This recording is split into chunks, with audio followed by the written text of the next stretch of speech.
second week this year this has happened, which is really weird to me. Most weeks, I get at least, one or two in.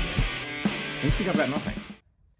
So, rather than just, roll through here, I remembered I had a reader comment from a couple of weeks ago, about a month ago now. John DePlume was asking, hey, what's your collection look like now and everything? How'd you get started in this? What's your, for lack of a better term, what's your journey been in it? So, you know what? This is as good a time as any. I mean, we've got the Browns coming on in a couple hours. I got some time in here, and I haven't recorded anything this week because nothing came in the mail. So, you know what? Let's go ahead and take a look through everything that I've got here and, kind of explain just everything of how my collection has gotten built and show off a few pieces from it that have been kind of, some big ones or fun ones or anything like that. So, yeah, let's go. Well, for starters, most of my stuff can be found right here. In the very first video on this channel, you'll see that it was all in the background, but it's not all autographs, I should say, but a couple of shelving unit things here, just full of 5,000 count boxes of cards. It's even flowing out a little bit. I need to get some of this stuff all in this box here put up, or these two boxes down here. There's a couple behind me even, but each of those boxes has 5,000 cards or so in it, so there's a lot of stuff going on there. Got stuff up in here. There's a few completed unsigned sets in binders right there, and behind the curtain there's some boxes with them. We'll see if I can get in there. You can see, back in there, some signed baseballs and such.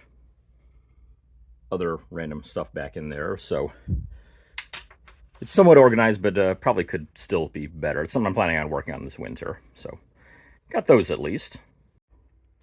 And over here at the other end, that's where all the signed set binders are located. I'll take a little short look into those a little bit later, because I've shown off a lot of stuff from those at some point already, so a lot of the stuff's already been shown. I mean, if you look around, you can find stuff about, my collections and sets and stuff that I've been doing, but we'll break those out again for at least a little bit. Back over to the main portion now. These four, is it four? 1, 2, 3, 4, 5 boxes right here are the main ones we're going to be looking in. Those are all the autographed items right there, so yeah. Let's go ahead and get those down and have those ready, and we'll show you just some of the stuff that I've gotten in those. All right, so I'm back down here on floor level finally here, but yeah, let's sit down and show you off some of these, the first items I ever got done, and just, how I've gotten to this crazy point that I'm at right now. So if you go back to the 1950s and 60s, my dad was a card collector. He, his weekly allowance or whatever would go to cards all the time, and especially, I think he said the ones that he remembers cards, he said he had some of the 55 Bowman set, but those were, ones, very few of them. He would have been 5 years old when that set came out. Well, hell, 4 when it first started coming out. He was born mid-1950. But he really started collecting more seriously, like, once he got into about 57 to about 65, he said. So, age, like, 7 to 15, 6 to 15, somewhere in that range, basically, which is kind of the golden era for me as well. I mean, most of my collection is junk era stuff from like 1990 when I would have been 6 years old, all the way up to about 2000 or so when I was 16. So, kind of same era there. He got rid of most of his stuff by the mid to late 60s, though. Sold most of them off to friends or gave them off to friends or whatever it was. Just, got rid of most of them there. We did end up with a few that we found in my grandmother's attic when she was moving into an assisted living facility in 1992. She said, hey, when you're up here for the summer, we usually go up there for like a week every summer, and said, go through the house, make sure you take anything that you want, because anything that's there when I sell it and move out is gone. So I always hope that, hey, maybe we find some cards or something like that, and my dad was just like, yeah, probably not. They all got given away years ago, and I'll be damned. Up in the attic, we found some couple bags with some 1962 and 63 Topps cards in them, including a 62 Mickey Mantle, so those are part of my collection now. My dad gave those to me several years ago, and I've gotten some of the commons signed, which I will show you off here in a bit once we get into those. But so I started collecting cards around 1990 to 91. I think it was late 90 when I got my first ones. Didn't really know much about it. Got some 1990 Score football, I remember.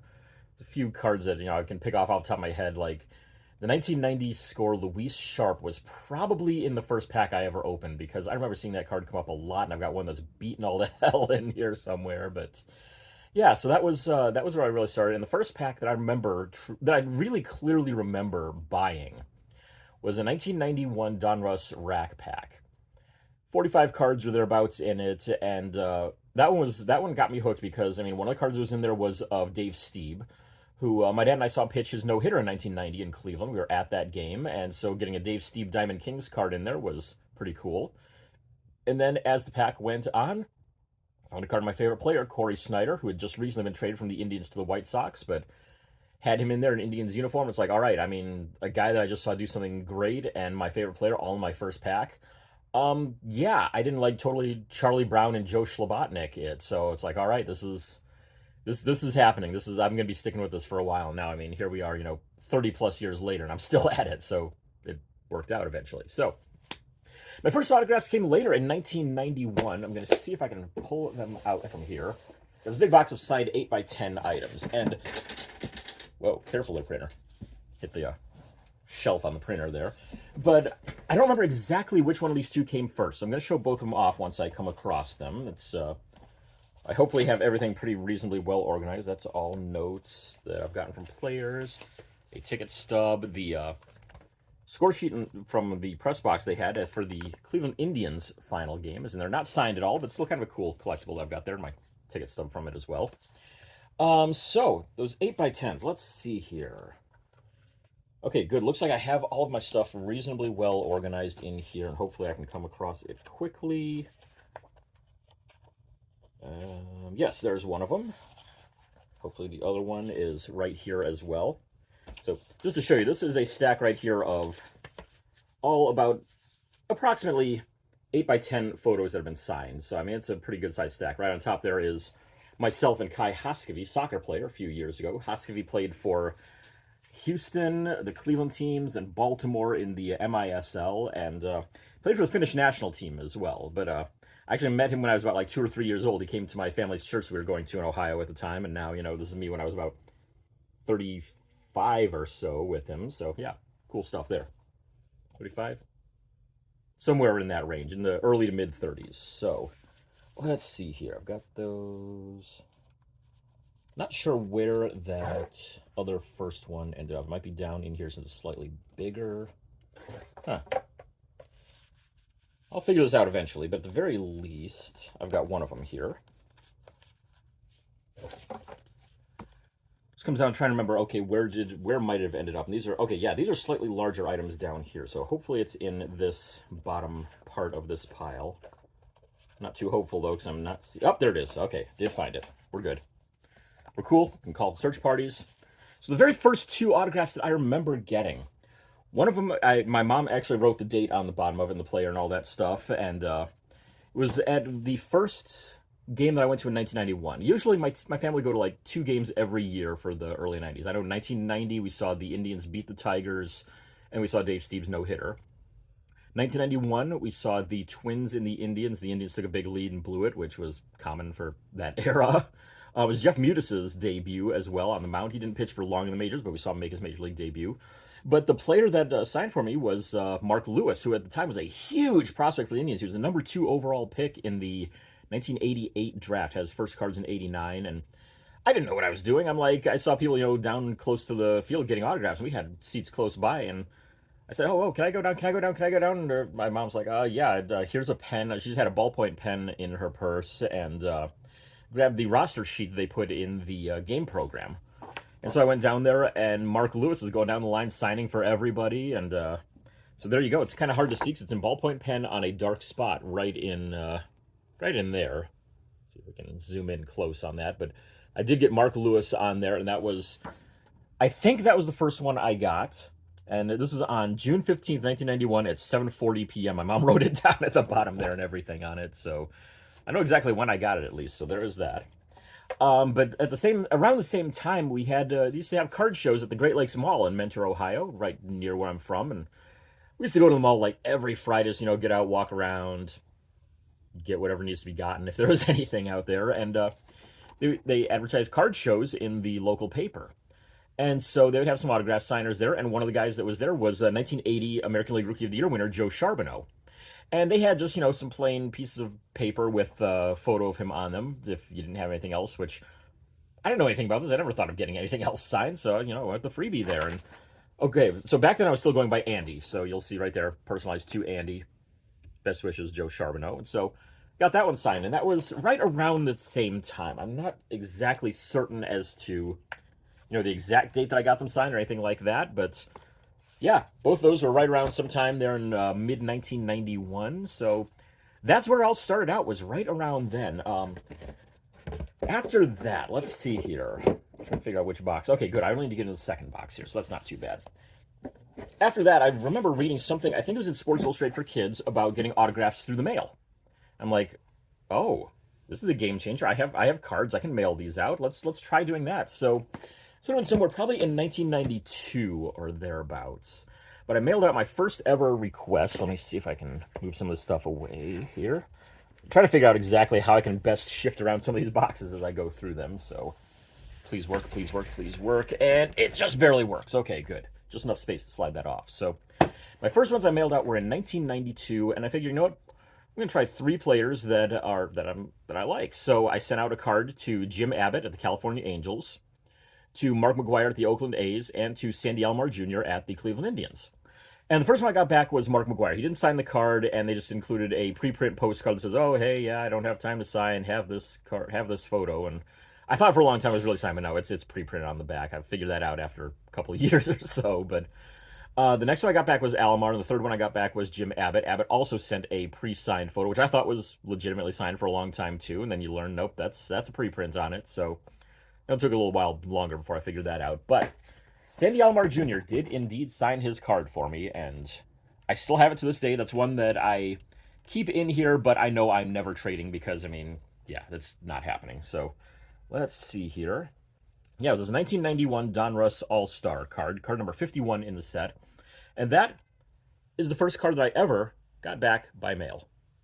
Still have it to this day. Probably going to have it forever. I'm not planning on ever parting with that one. So it's just, I mean, it's like I've gotten Sandy Alomar Jr. in person before. I mean, there's another one that I've gotten of Alomar. Same set, different card. Alomar was a hot commodity in 1991. He had just come off winning the Rookie of the Year award. He was a Gold Glover.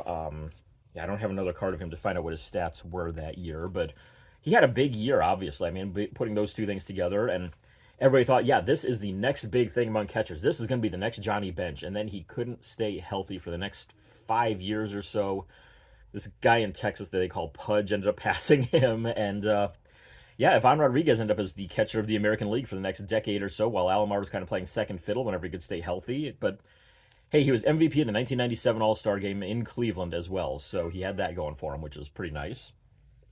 You probably hear my cat screaming in the background there, but so I didn't do a whole ton of stuff with autographs. It was mostly things at card shows that I'd go and, get the freebie photo signed there. I know later in the year, though, I think is when I got my first card signed in person. Because Derek Lilliquist was out there, and I've got that photo in there as well. He did signed one of those just plain Xeroxed photos for my dad, and let's see here. I think I still have the card that I got signed there, too. I'm going to take a quick check through here real quick. But I had a 1991 Topps card, and that was the first time I finally went, oh, hey, I don't just have to TTM cards. I get them signed in person, too. Hold on a second. Whoa, this is going to open up a whole new world for me. So let me just go through these 91 Topps cards real quick here. And I'm going to see if I can find that Derek Lilliquist card. I'm pretty sure I still have it. I don't remember ever trading it at any point. Yep, there we go. And so sometime in 1992, it's kind of funny because we went to the Indians and Rangers game the next day, and the guy in front of me in line was even asking me, said, hey, you going tomorrow? And he's like, yeah, I'll be one of the arms out of the bullpen for it. And yeah, sure enough, the next day we saw Derek Lilliquist pitch, but the day before that, he signed that one for me. So that was the first card that I got signed in person, as far as I can remember. I don't remember.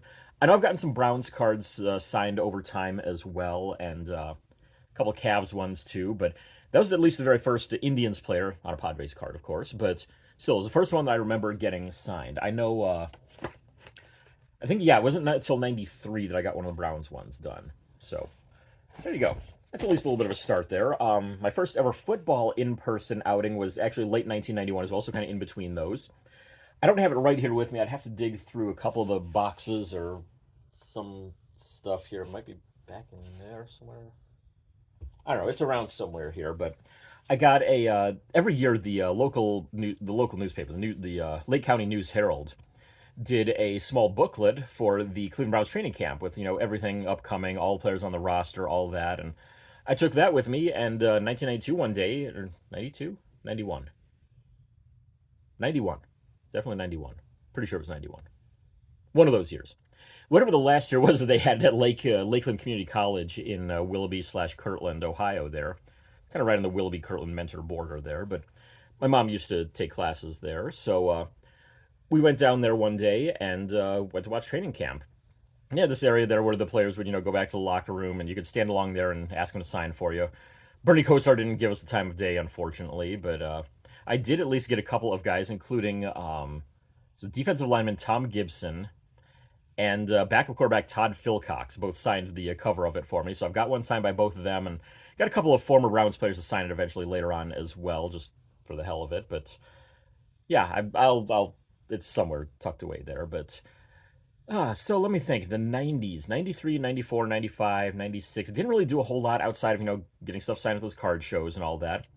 Then finally around 1997, either 97 or 90, and actually it was 98 now that I think of it, because it was right at the end of 8th grade. I thought, I should start doing this again. I'd gotten a subscription to Beckett Hockey. And Dave Slipka, who's actually a friend of mine here in the Dallas area now and still graphs to this day, wrote a column called Signing Session. The monthly piece to talk about autograph signers, who's been signing well, who has not been signing, who's TTMing, who's not. All kinds of things like that. He had, guys who had the best looking signatures, guys who had the worst looking signatures, all kinds of different ideas for this. It was a really, really great, great series of articles there. And so I was looking through that. I'm like, hey, why didn't I ever think about this? Why don't I get back into this a little bit more? And so I started doing hockey autographs. And let's see here. I'm trying to think back as to who would have been the first one that I got in hockey. Because I sent out a whole bunch of them in kind of early part of, what was it, early part of 1998. I think it was like March or thereabouts, maybe. Or no. Yeah, I don't know. It was somewhere in early 1998, though. I sent out a whole bunch of them just based on stuff in that article. And the first one I remember getting back was I got a preprint back from Eric Lindros, so no dice there. Not long after that, I know, was Steve Yzerman, which was the Stamp and Trace, which the Detroit Red Wings have been famous for using that for years now, apparently, and apparently it still sometimes sometimes still happens. A lot of the big name players would have somebody with a rubber stamp of their autograph, stamp it on the card, and then trace over with a Sharpie. So it's like, it looks like it's really signed by them. It's not. And Yzerman, unfortunately, as I later learned, was one of the big ones that would do that. Sergei Fedorov, they just do a stamp. They wouldn't even bother tracing it at all. Brendan Shanahan was just a straight up stamp. I know later on I heard that Dominic Hasek and what's his name? Nicholas Lidstrom both were stamp and trace for a while. I have gotten both of them by mail over to Europe though now, so they are signing legitimately now, and so they got that going. So that's nice. If you got some European stamps, you can send to Hasek in the Czech Republic. You can send to Lidstrom over in Sweden. Fedorov not signing, Shanahan not signing, Yzerman still having somebody do the stamp and trace on him, unfortunately. But I know for a while there's some real Shanahans coming back, but not very many. So let's take a look at the hockey box here. I'm trying to remember now because I know some of the early ones. I got Marty McSorley back. I got Brett Hull back. Yeah, off the top of I'd have to look through my info, and unfortunately I'm recording on my phone, so I can't look it up on my phone. My computer's all the way over there, but I can at least break out that Brett Hull, and I believe I should still have, yeah, I definitely have the McSorley one in here, because the McSorley is personalized. Nobody would want to trade for a personalized autograph. At least not very many. So, yeah, it was a 95-96 Pinnacle set, which is right in here. And we'll go ahead and pull it up from there. Get these Parkhursts out of the way. There we go. Okay, that's where the Pinnacles start. And so Brett Hull was really the first one I remember getting back. And I'll come to think of it. Okay, Hull's going to be in the bottommost box here. So we might look at that later. We might not get to it. We'll find out. But I at least have the McSorley one. And I know I got the McSorley. I know I got both those back during the summer. It's probably about June or so, after about 2 months that those came back. Because, yeah, I sent these out all in the early part of April. And so, yeah, Marty McSorley was one of the first ones that I remember getting back out of that batch. To Drew, best wishes, Marty McSorley. He's got a really cool-looking autograph there if you haven't ever seen it before. But, yeah, so Marty Mack signed that one for me. I've gotten him a couple other times over the years, too. Now, back when I first started doing this, I was only sending one card per request. I never even thought that guys might sign more than one. Whoa, hey, that's kind of cool. And the way I first discovered that was actually with the failed Sergei Fedorov ones. I put 2 cards in there, and I asked, hey, would you sign one, like, in, English and one in Cyrillic, not knowing that, most Russian players just sign in Cyrillic no matter what. And both of them came back stamped, and I just never really thought of it. Part of it was because I sent these always in top loaders and sleeves at first, and it takes some extra postage there if you do more than two of those. Even two when I sent to Fedorov, I think I put an extra stamp on them just to be safe.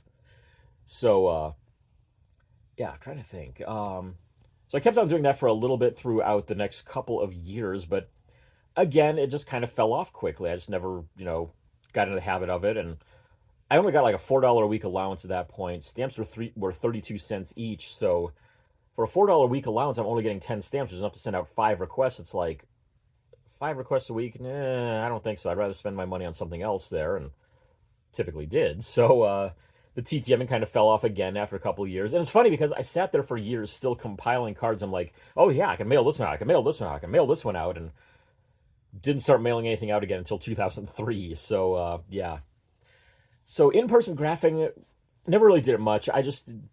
I always thought that, okay, well, you have to have, a seat down in the lower deck to really do it at all. And no, they'll let anybody down there pregame. I took a few years for me to learn that, but was I think 19 it was 2003 was the next time I actually graphed at a game at any point.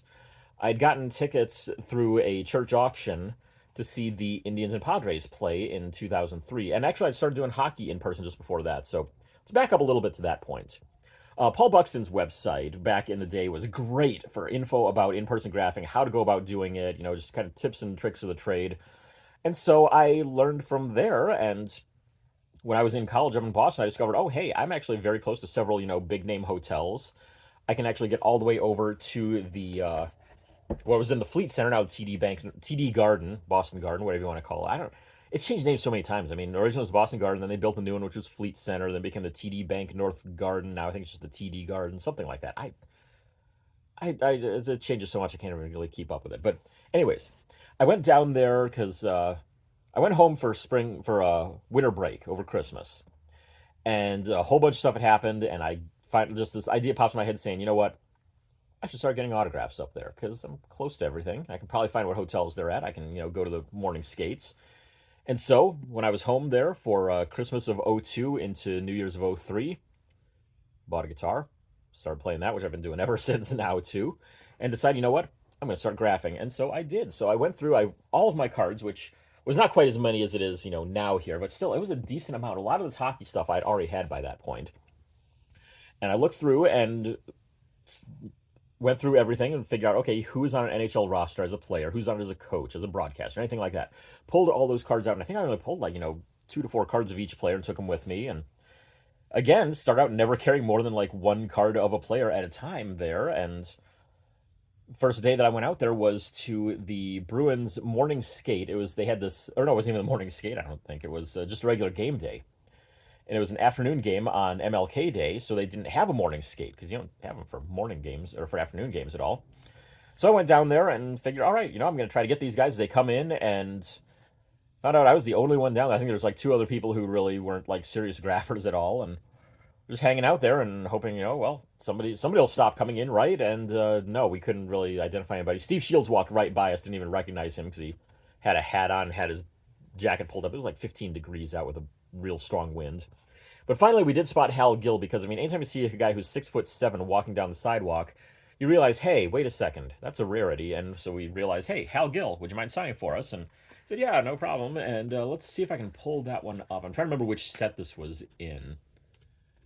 I know it was one of the Upper Deck, either MVP or Victory sets from somewhere in the late 90s, early 2000s. It wasn't that one. Aha, there it was. This is from the, 1999-2000, so right on that border there, 99-2000 Victory. And the first in-person autograph that I got while I was graphing in Boston was this card of Hal Gill. I was getting everything signed in black. I didn't know that blue Sharpie had become the preferred tool of choice there among graphers, so I just, grabbed a black one and went with that, and there you go. We signed it right at the bottom there. So not exactly the best outing ever for my first one there, but at the same time, I was hooked after that. Started going down. I figured out all the stuff about pregame skates, and so I went down for morning skate on game days. Tried to find hotels without much luck. I didn't know which hotels to look for. I was, trying a whole bunch of different ones. And so one day I went down there, and there's a guy named Lanny hanging out there, and we got to talking. He's like, oh, yeah, I'm trying to find, what hotel the Canadians are at, or whichever team it was. Oh, no, it was the Avs that were in at the time. It's the Colorado Avalanche. And, I've had no luck finding them. Turned out it was, I think, like the Seaport or something like that, which we didn't even know to try that one. But I ran into him a couple more times at morning skates, and one day he says, "Hey, yeah, Montreal's over this one. You want to try it?" I'm like, "Hell yeah, let's go!" And so he and I went down and got the Canadians the next. Was it the next day? Well, no, I think it. I'm trying to remember exactly when this was. Okay, I think he. We traded numbers or something like that, and he called and said, "Hey, yeah, they're going to be down here at this time, so want to go and check them out." I'm like, yeah, let's go ahead and do that." So went down there, got the Montreal Canadiens. They were the first team that I ever graphed at a hotel. First player that I got, I don't remember who the first one I ever got was, but I know I got Randy McKay that day. That might have been the first one that I got. I mean, it's been 20 years now. I'm trying to remember this off the top of my head, and it's like, yeah, maybe Randy McKay, somebody like that. I don't know. But yeah, missed out on Saku Koivu, unfortunately, which sucks because I had my Finland hat on and everything. I'm thinking, yes, I'm gonna get Koivu, and no, didn't get him. But I mean, as the time went on, things got a bit better. I went to I remember going in and hang outside the Ritz for somebody, and one of the collectors being like, "Who the hell are you? Where do you come from? What are you doing here?" And once you get past that initial suspicion of being the new guy and everything, you end up getting accepted after that, typically, too, especially once you prove that you know your hockey shit. So, anyways, so yeah, the rest of that year I spent just hanging out at the hotels, and the next couple of years even planning my college class schedule around graphing as best I could. So there's a couple of them I remember where I'd go down and like, okay, got a first thing in the morning class, get done with that, run over to the hotel, get the players that are going out to morning skate. Go down, get the Bruins that are leaving morning skate, come back, get the players from the visiting teams that are coming back from morning skate, run over, have lunch, go to class, my second class of the day at that point, come back, get these players as they're heading onto the bus to go to the game, go have dinner, and yeah, repeat basically. So the next day would be, another team coming in. So I'd have, two morning classes or a morning class and kind of an early afternoon class. Get right out of the afternoon class, run down to the hotel, get the team just as they're arriving into town, and hang out there until they're heading out. So it was pretty easy to work around, actually. I mean, you just had to kind of avoid these certain time blocks in there, and as long as you're able to do that, you're golden. So I did pretty well with that. So yeah, like I said, 2003 was the first baseball game that I remember doing in person since the Mark Lewis autograph in there. And actually, I did get one in 1991 game of Pat Henkin, who would go on to win a Cy Young Award. Got him on a ticket envelope or something like that, and I don't know quite where it's at. I mean, I can give a quick look in here while I'm talking and see if I can find it. I don't think it would have. Yeah, it's too small to or too big to have ended up in there. It might be in another area, and so if it is, I'm just gonna be like, screw it, we'll get to it another time. Last place, yeah, it might be in here. So, but yeah, it was kind of funny because it was the Blue Jays and Indians. I was really hoping to get Corey Snyder because he had just been traded to the Blue Jays again, and well, unfortunately, he got sent down to the minor leagues in that time, and so it's like, well, crap, I missed out on him. Let's just see who all I can get, if anybody, and went down to the field, tried to get who I could, and yeah, just this rookie pitcher signed my ticket envelope, and it turned out it was Pat Henkin who would win a Cy Young Award. But yeah, that envelope isn't in here. I think it's in one of some of my slightly larger items. I've got stuff all over the place. I've got this great thing that I picked up from the Container Store. It's made for holding photos and such mostly, but I've purposed it mostly for holding small photos, index cards, anything like that. Anything smaller than about a 4x6 I can fit into there. I've got another thing for things that are larger than 4x6 but smaller than 8x10. That's might be way up on the top there, or something like that. And then, of course, the 8x10 box I was digging through a bit ago there. And up there is a box for 11x14s and things of that nature. So, yeah, that 2003 game was the first time that I went out for to try to get autographs and knowing what I was doing a little bit better this time. So I think we did the Padres side, and then we tried the Indians lot after the game. Or no, I did the Indians inside too. Didn't try the Padres. So I remember getting Omar Vizquel inside, and I can probably get down into this box here easily. But yeah, Omar Vizquel was one of the big ones I really wanted to get. He was one of my favorite players, and unfortunately, then the allegations of him and clubhouse employee abuse came out later. It's like, oof, that's bad, and yeah. But I do still have this one from the 2002 Upper Deck 40 man set. Originally, I was hoping to get this set entirely signed at one point, and I never came close, so I gave up on it real quick. But I did at least get Omar in there, and I've gotten, God, how many did I get signed overall in this? Let's go back to this. So 1, 2, 3, 4, 5, 6, 7, 8, 9, 10, 11, 12, 13, 14, 15, 16, 17, 18, 19, 20. got 31 of them signed, and I've got doubles on a couple of them, so 33 total. But the great thing was, I mean, they had this nice smooth matte finish that had no gloss. Didn't have to prep the cards or anything like that. Speaking of abusive, Mickey Callaway. But yeah, so you didn't have to do any prep on the cards or anything like that. It had everybody in the set. I mean, this card back here, one of these Upper Deck top 40 new releases of who was this? Drew Henson is card number 1050 in the set. I think it's close to 1200 cards total in this set. So it had a lot of players in it. Everybody like that was on a 40-man roster tried to get onto a card in there. Had extra cards of some of the top rookies, like that top 40 prospects card. Had some other inserts and stuff that went with it too, but it was just expensive trying to get it. I bought a box of it. I think I got a box for my birthday that year or something like that, and I bought a couple other boxes over time, but never even finished the set at all, like unsigned. But biting off more like a chew, I realized quickly with that one, so I kind of gave that one up. I talked about the Topps Total baseball set too, but I'd actually worked on the Topps Total hockey set, which I'll probably show that here in a bit here, but I decided to get that one signed while I was doing all the hockey stuff there that winter, and so that one at least was manageable. It's 440 cards of 440 players, and I've gotten, at this point, I'm 5 or 6 short of having the entire set done, so I'm getting there. It's just getting down to the real tough ones here at the end there. Excuse me. Wow. Anyways. Let's see here. Crap, yeah, I was going to show those 62 and 63s, and they're in the bottom box, so we'll get to that in a bit.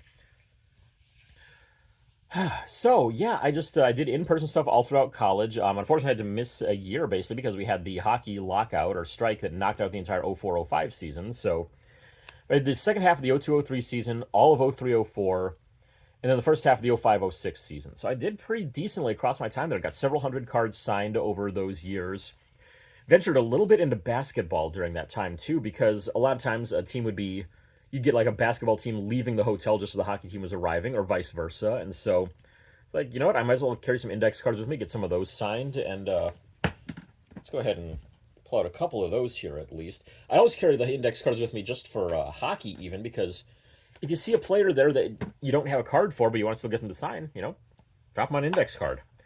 Over time, a lot more players have said, no, I'm not signing those because they're afraid of them being used for identity theft or from counterfeit memorabilia or anything like that. So it's kind of a lost art form, but over time I personalized all of these index cards. I did these kind of frames around them, print a logo on them, anything like that. But let's see here. Is this all the basketball ones? Yeah, this is all the basketball ones right here. So a decent stack of them right there. Probably a good 50 or so right there. I mean, put it this way, a pack of 100 index cards is that size, and that's what I've got signed for basketball. So probably, yeah, a good 50 or so in there. Let's see here. I'll see if I can pull up some of the bigger names that I was able to get signed there. Great coach there, PJ Carlissimo on an index card. He's an assistant with the San Antonio Spurs at that point. Here's a big name, Pau Gasol. Got him when he was playing for Memphis right there, and he just signed the index card. I printed all the stuff on it later there. It came out pretty nice. That's how I do most of these. Rip Hamilton from the Detroit Pistons. One of my favorites is Adrunas Ilgauskas, former Cleveland Cavalier. Super nice guy. He signed that, and I printed all the stuff on it later. Sometimes it works out, sometimes it doesn't. Like Luke Jackson signed his kind of off-center, and then printing that on, it's like, it didn't quite turn out as good, but, you know, you work around it. Got Jason Kidd at an event in Dallas about 2009, 2010, somewhere around there. So outside that time frame, but still, I mean, that's a big name right there. Let's see here.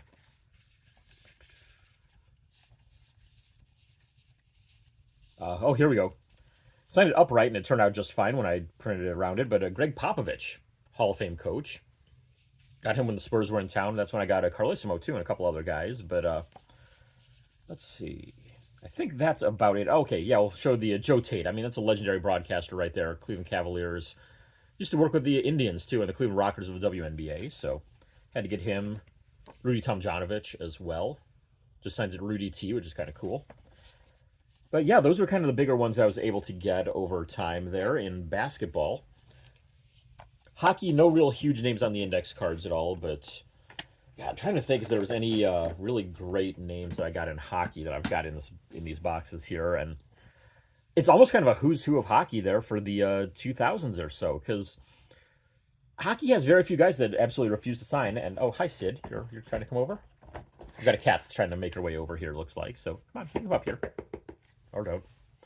But most hockey guys were good about signings, so there aren't a whole lot of guys I completely whiffed on. I mean, okay, yeah, you've got like, Mark Messier never picked up a Sharpie. Ty Domi would, rather yell at us than pick up a Sharpie, it seemed like. But yeah, hockey was a fairly easy sport to be able to graph, so I did really well on that over the years. And middle of the 05-06 season, I ended up moving down to Texas and realized pretty quickly I don't have a way to do any graphing at all.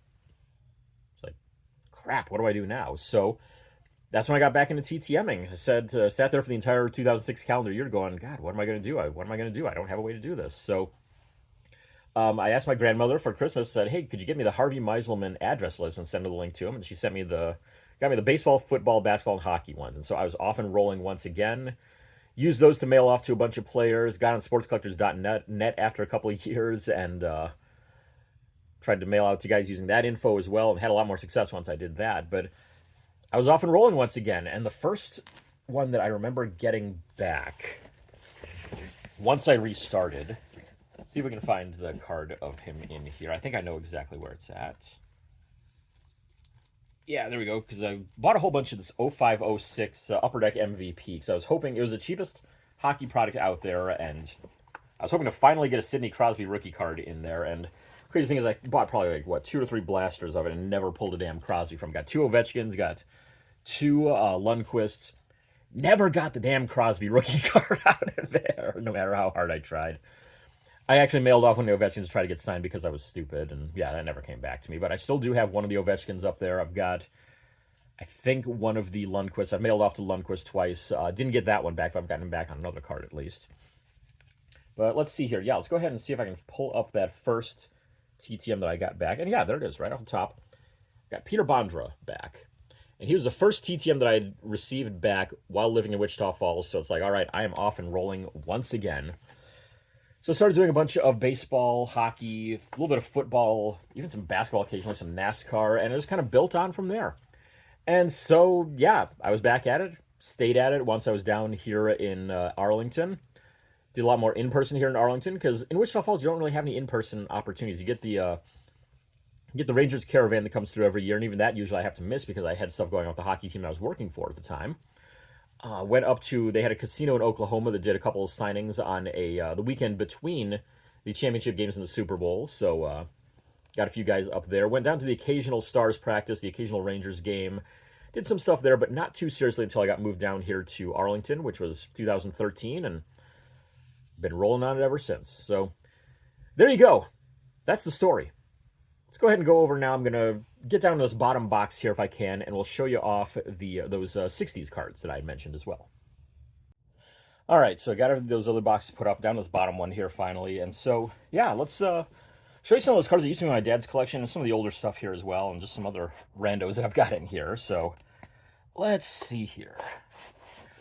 This box I have here, I put any player who has died, any players in the Hall of Fame, any of them are in here in top loaders, because it costs too much to put all of these into top loaders. So just, I mean, you're dealing with what?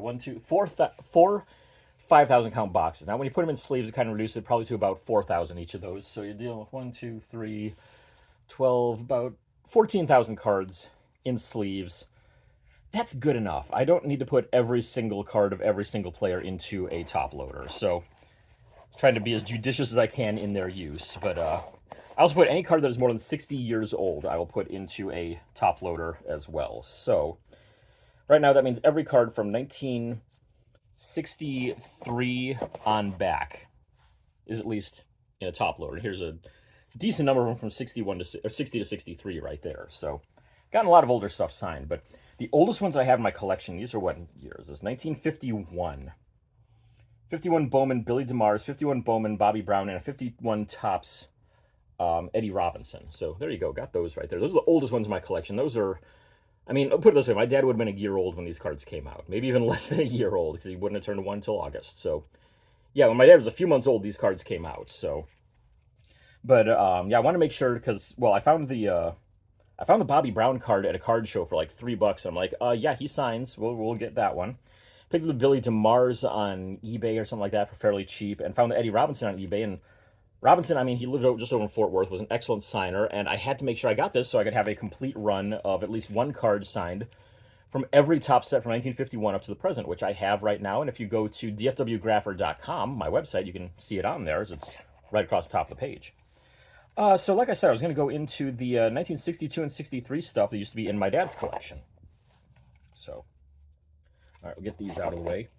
In hindsight, I had some cards of Casey Cox, who just died recently. If you listen to the TTM Cast podcast, you'll know that we mentioned that on there. But up in this box here, I had a few cards of him I had to get out to put into here, and totally blanked on as I was putting the boxes back up there, so I'll just have to get those later this week. So, oh well. So the first card that I found that used to be in my dad's collection I got signed was this, it's actually 1961 Topps cards, the oldest card that we found up in there. And it was of Lindy McDaniel and Larry Jackson. Unfortunately, Larry Jackson died back, I want to say 1995 or so, somewhere around there. It was well before I got into doing any graphing. But Lindy McDaniel, who has since passed on, was an excellent signer throughout his life. And it was like, what, $2 or $3 he would charge per card. And he did a signing at a card show, actually, here in the Dallas area. Lived up in Oklahoma, so came down and did a signing there. I think it was also like $2 or $3 a card. I think the case was if you paid admission to the card show, you got one free autograph, and then all the ones after that were like $3 each, $2 each, something like that, up to 5 total autographs. I'm like, yeah, we'll go ahead and grab a few cards in and go ahead and do this. And so 1961, right there. That was the oldest one. That was in my dad's collection that I got signed. I got a few other 61s. These were not in his collection, though, so we'll just skip over those. We'll go to these 62s. Most of the 62s were the ones that were in the, I'll call it the Grandma's Attic find, I guess is probably the best way to call that one. But I'm trying to remember which of these actually came out of that. Ray Herbert was not. I bought that later on. Ray Washburn was one of the cards that was up in there that used to be my dad's back in the day. Don Leppert was another one like that. Had Orlando Cepeda is probably the biggest name out of any of them that I've gotten signed. So, super happy to get that one.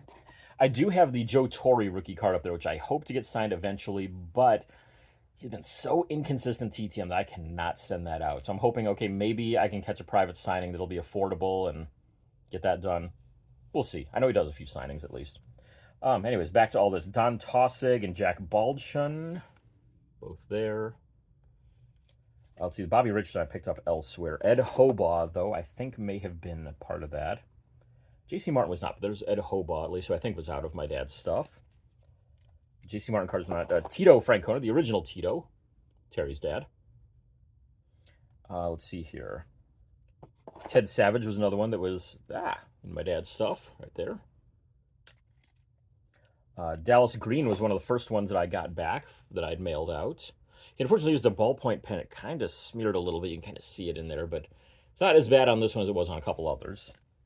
Let's see, Norm Bass personalized all of his, but I'm cool with that. Frank Bowling was the very first one that I got back, and let me see here if I can find that other one here. Yep, there it is. Signed both his regular card and the Midway Masters card. Fortunately, Roy McMillan, the other one on the Midway Masters card, has already passed on, so no luck on being able to get him, but I did get Bowling before his death, so there you go. And that was the first one I got back out of any of them. I think I sent out like maybe 20 or so from the moment that I got back from Ohio after picking those up.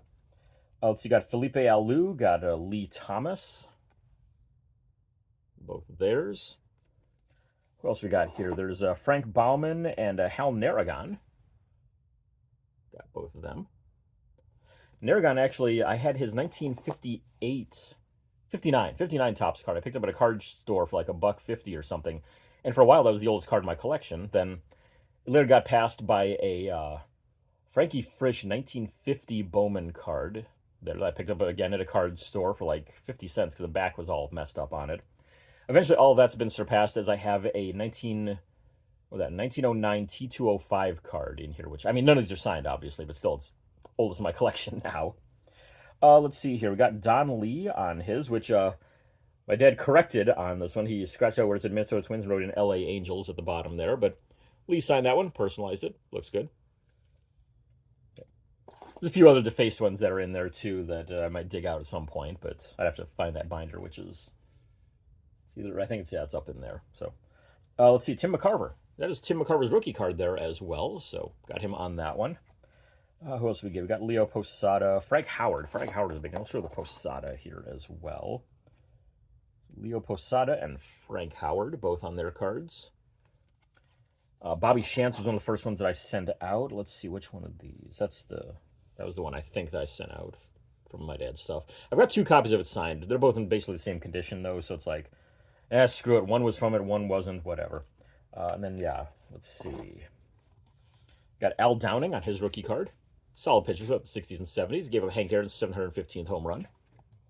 Got Alex Grammas and Frank Malzahn. Malzahn was one of the fastest responses I've ever had. It was 6 days. And of what I've heard, Malzahn would actually get his mail, open it up, sign it real quick, send it back, and just give it right to the postman there as he waited for him to get it done. So that was always... It's kind of cool to hear that he did that. And the fact that it came back to me in 6 days is evidence that, yeah, he probably did. Let's see here. We got Ron Hansen. We got Art Ditmar. Both of them.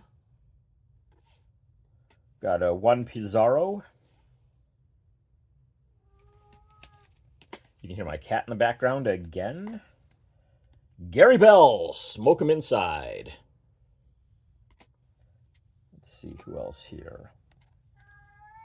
Yeah, looks like these 2 are the last ones from the 62s. Hobie Landreth and Dave Hillman both signed theirs. So, yeah, got a whole bunch of the 62s signed. There weren't as many 63s, but I did get a few of them signed as well. In fact, I mean, that's the pile of 63s right there, a decent size stack.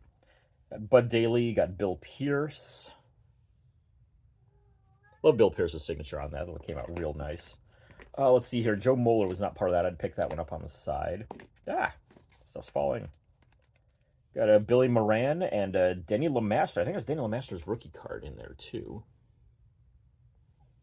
Let's see here. Charlie Maxwell. There's the Dallas green again. This one you'll see got a lot worse smearing on it, but Charlie Maxwell. And then there's the green with some pretty bad smearing, unfortunately, but turns out all right.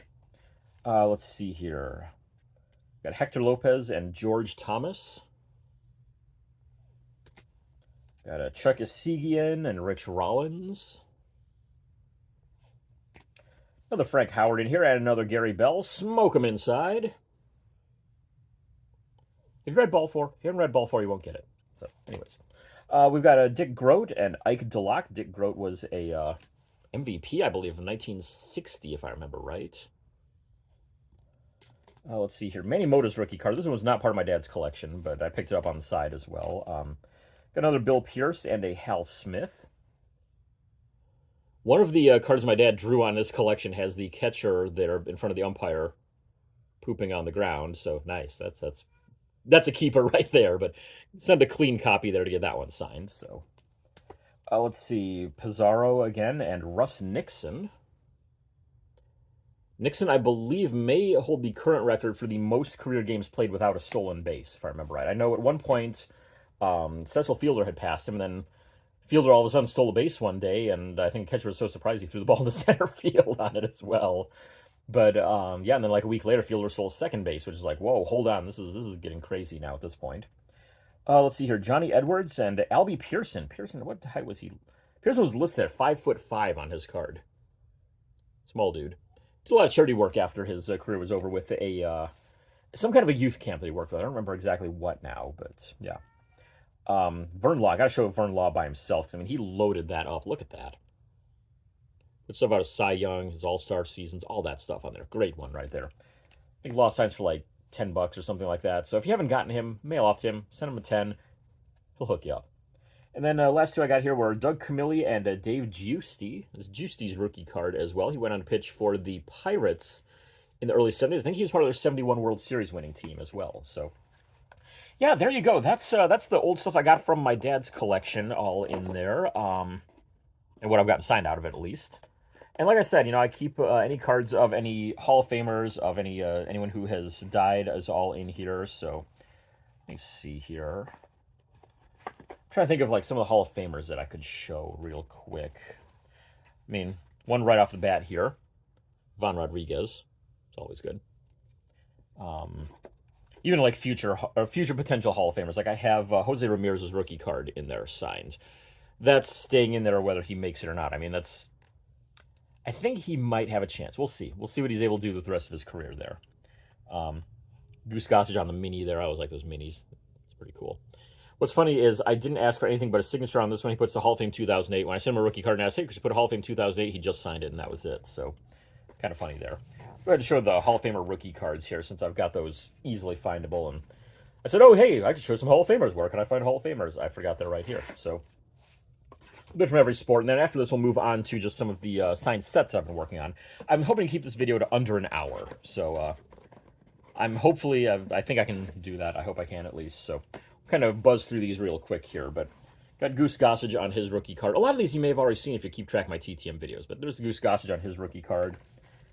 Dennis Eckersley, Hall of Famer, rookie card. Harold Baines, the most recent addition to, well, not the most recent, but one of the more recent additions. Terry Francona is going to be a Hall of Famer eventually. We are keeping this one in here because, I mean, come on. How can you not put Tito in the Hall of Fame as manager? He would be the highest, the winningest manager to have also won the World Series to not be in the Hall of Fame if you don't put him in. There are guys lower than him on that list too. Put him in. We've got Larry Walker on 2 of his rookie cards right there. I've got a third one that I need to send out at some point. It's a Bowman one that's somewhere around here. It might actually be, yeah, I see it right there now. So I'll be sending that out pretty soon, I think. I've got Ivan Rodriguez on 2 of his rookie cards. He's got a bunch of rookies, though, so I have to chip my way through those. I have to get those all done in person. Mike Mussina, I've got another Mussina elsewhere in my slabbed and authenticated and graded and all that box, but that's his 91 Upper Deck rookie card with the Hall of Fame year. I think Buck Showalter is another one who has a chance at the Hall of Fame, possibly, so I put this one in as well, his rookie card. Kind of speculative, but I think he's got a chance. We've got, moving into football rookie cards now. Let's see here. Pull off the football right there. That's where football is. Perfect. Got Ron Mix, Hall of Fame offensive lineman. Charges more than I typically tend to spend, but it goes to a good cause. So it's like I'm more than willing to put out the $25 there. It's there's a San Diego, I think it was, LGBT charity that he does a lot of work with, and all donations for autographs are sent to that. It's like, yeah, we'll go ahead and pay that. So yeah, I've got Jackie Smith, Hall of Fame tight end from the Cardinals and the Cowboys. Larry Little, Hall of Fame lineman from the Dolphins, played on the 72 team. Cliff Harris, Hall of Famer from the Dallas Cowboys. Harry Carson, Hall of Fame New York Giants linebacker. Russ Grimm, member of the Hogs, Hall of Famer from the Washington Redskins. Got Steve Atwater right here, Hall of Famer from the Denver Broncos. Commissioner Paul Tagliabue on 2 cards. He's in the Hall of Fame. Another one's a speculative that I think is going to get in eventually. Mike Holmgren, Super Bowl winning coach with the Packers. Made it to another Super Bowl with the Packers. Made it to one with the Seahawks. Went on to become president of the Browns during some really bad years, unfortunately. But I think he should be in. I really do. I mean, if you're putting Bill Cowher in, you got to put Holmgren in as well. I mean, Cowher's in the Hall of Fame. Put Holmgren in, too. We've got Walter Jones right here as well. I've got another one of him that's over in the graded and authenticated box, too. So, all right, we've gone through baseball. I've gone through football. Let's try some hockey next. Hockey's going to be a long one. We'll try to blaze through that one as well. I've been trying to keep this as fast as I possibly can, but got Jim Rutherford. He played, but he made it in the Hall of Fame as an executive, so close enough. I'm putting it in. Bill Barber, Hall of Famer. I'm kind of getting redundant at this point. All these guys are in the freaking Hall of Fame, for God's sake. Let's see. So we've got Bernie Fedorko. Got Vaclav Nedomansky. I need to get a hold of his WHA rookie card and send that out, too, because he had a rookie card in the WHA. This is his NHL rookie card, though, so I think the collecting world kind of recognizes both as being rookie cards, but I'd still like to get the WHA one done here eventually. Time to check collects.com. Or not, yeah, time to check the Collects app. Collects.app. There we go. So, let's see here. We've got Rod Langway. We've got Michel Goulet, who put his Hall of Fame year in on that one. I've got Mike Gartner. I have another Gartner rookie card out there that I'm hoping will come back. It's the team leaders card from this set that's unscratched. And I tried mailing that once, and he sent it back unsigned, which is kind of weird. So I'm hoping that he'll sign in his second attempt. We'll see. Pierre Stastny also put his Hall of Fame year at the bottom. Got this one done in person. Joe Sakic on his rookie card. Didn't put the Hall of Fame year. I didn't really think of it at the time. And I mean, this was at the NHL draft. He was kind of running around like crazy there. So yeah, got it done though, at least.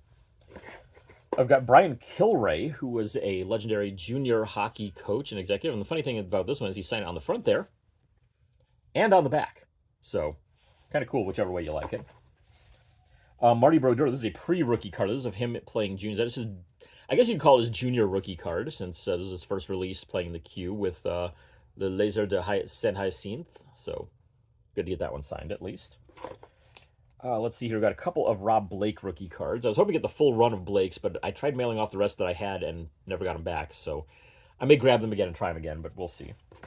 A couple referees and linesmen. We've got Ray Scapinello and Andy Van Hellemond on their 1990 Pro Set cards. I think Bill McCreary, if I remember right, is in the Hall of Fame too and is in this set, so I might try mailing that out soon if I can. Got another Rob Blake and the true rookie card of Marty Brodeur. I got that one of Brodeur signed at the draft as well in 2018 when I got that Sakic signed. Excuse me. Got a pre-rookie here of Eric Lindros. This was put into the... it's actually an insert in the 1990 Score Factory sets right there. And they did a 5-card special along with his regular rookie card. And I've mailed off the regular rookie and a couple others, and I'm hoping those will come back to me. He's been signing very slowly here the last couple of years, so I'm hoping that'll eventually come back to me. 2 more Rob Blake rookie cards right there. Score Canadian and Upper Deck American. Mike Modano on his Upper Deck rookie card there as well. This, I think, was that in person? Yeah, that was an in-person SIG at one of his charity baseball game events around 2010, 2011, somewhere in that range. Nicholas Lidstrom, both the American and Canadian version of his Pro Set 91-92 rookie card. Got those. Let's see, 91-92 Upper Deck. Let's see here. Let's go with these two first. We'll go with the Dominic Hasek and the Teemu Selanne. Selanne I picked up in a trade. Hasek was a TTM. Then we have the 2 cards of Nicholas Lidstrom in there, both the Canada Cup and the Young Guns cards. Up next, been making Young Guns forever, it seems like. I mean, they started at least in 91-92, maybe even before that. I don't remember now, but yeah. Let's put those down. We've got... Chris Pronger on his right there, personalized to Drew. Did not put Hall of Fame years I had hoped he would, but whatever, I'll take it. Jerome McGinley, a pre-rookie here. This is a draft card from the 95 Classic Draft set. You'll notice he's with Dallas there. Drafted by the Stars. The Stars later traded his rights to the Flames to be able to get Joe Nieuwendyk. A couple of them from the Upper Deck Collector's Choice set. The first year, is this the first year? No, they've done it for previous years in hockey. This is the one that I bought the most of. These National Heroes cards of both the men's and women's Canadian national teams. And so Angela James and Danielle Goyette both have rookie cards in there. And they both signed theirs for me by mail. Willie O'Ree had a special insert in that one. This is one of his first cards, so I got that one done. I'd like to get his Parkhurst card. Was it Parkhurst? No, it was Beehive card signed as well, if I can. And the most recent of all of my Hall of Fame rookie cards is... Martin St. Louis. This is from the, what year was this? 98-99 Upper Deck set.